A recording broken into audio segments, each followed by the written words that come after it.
Salut, la série Légion pointe le bout de son nez en ce début de printemps 2018. Elle débarque chez nous pour une saison 2 et ça se passe du côté de chez OCS pour la diffusion. Welcome to the madness. Bienvenue dans la folie.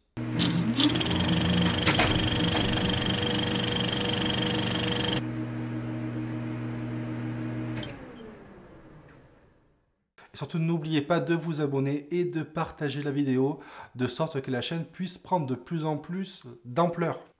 Et c'est avec un grand plaisir que je vais enfin pouvoir vous en parler. Et oui, Club de Fun débarque non pas avec une, deux, mais bien 3 vidéos. Une première vidéo qui servira de tremplin pour basculer dans la saison 2, réunissant plus ou moins les éléments les plus importants. Et ensuite, bien sûr, les analyses de l'épisode 1 et de l'épisode 2 de la saison 2 de Légion, bien sûr. Oubliez tout ce que vous avez déjà vu dans les films, dans les séries de super-héros. Ce show prenant pourtant place dans l'univers étendu des X-Men propose vraiment une expérience audiovisuelle qui ne ressemble à rien au blockbuster américain. Merci Noah Hawley, créateur de la très bonne série Fargo. Et merci de venir vous frotter à l'univers des X-Men et d'en faire quelque chose à part et d'unique en son genre. Dans cette vidéo, je ne reviendrai pas sur le génie et les forces de la série, et en particulier de la saison 1. Je pense que j'y reviendrai naturellement tout au long de mes analyses hebdomadaires. Mais je veux vraiment aborder cette trame principale de façon pragmatique et ainsi basculer vers la saison 2. David Heller sera donc notre personnage principal.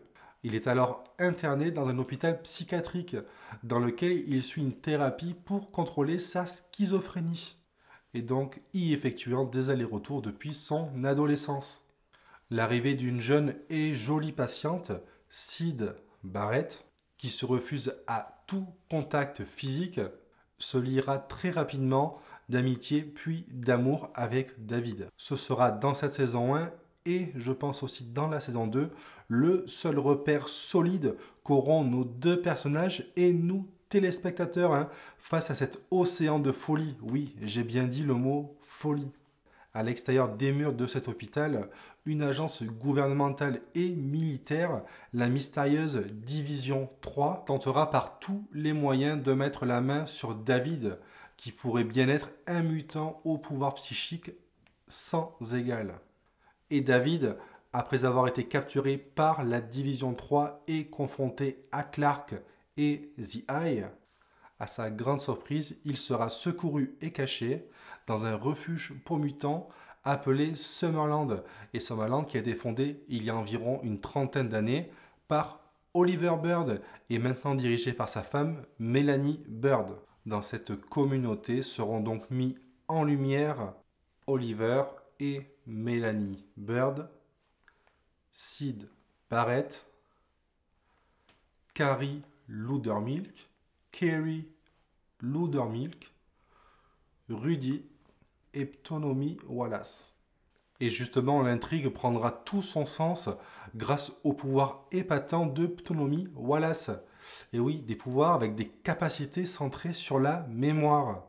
Ils vont donc pouvoir se projeter dans les méandres du psychisme de David, de l'explorer et de tenter de réparer son psychisme justement, et lui montrer que les voix et les visions qu'il ressentait depuis son enfance jusqu'à maintenant seraient liées à ses dons de télépathe hors normes, et non une simple schizophrénie diagnostiquée, et bien sûr de contrôler et de comprendre ses pouvoirs.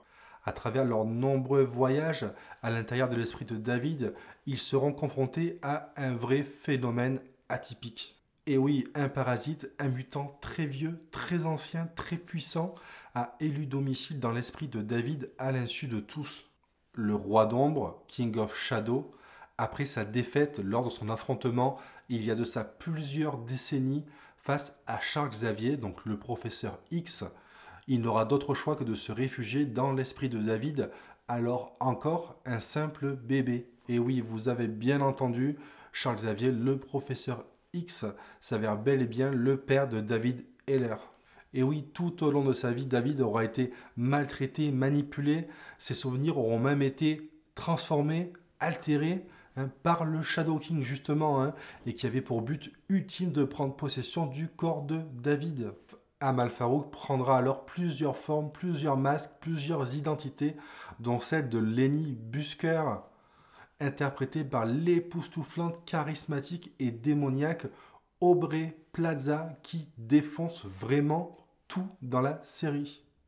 Au final, après moult rebondissements, le Shadow King sera expulsé du corps de David, mais il prendra possession de Oliver Bird. Et face à cette grande menace reconnue, les ennemis d'aujourd'hui deviendront les alliés de demain.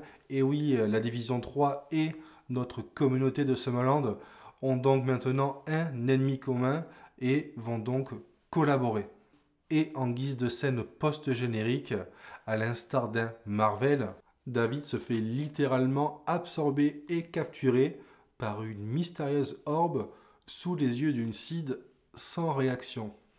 Voilà, j'espère que ce petit récap vous aura permis de consolider ou bien de vous rafraîchir la mémoire. Et je vous laisse donc basculer vers les 2 prochaines vidéos consacrées à l'analyse de l'épisode 1 et l'épisode 2 de la saison 2. Et oui, ce n'est une surprise pour personne, mais les critiques sont juste dithyrambiques. Et oui, Légion est clairement la meilleure série de ce début d'année 2018 avec Atlanta. Je vous dis donc à très vite sur Clap de Fin. Prenez soin de vous, restez connectés. Salut!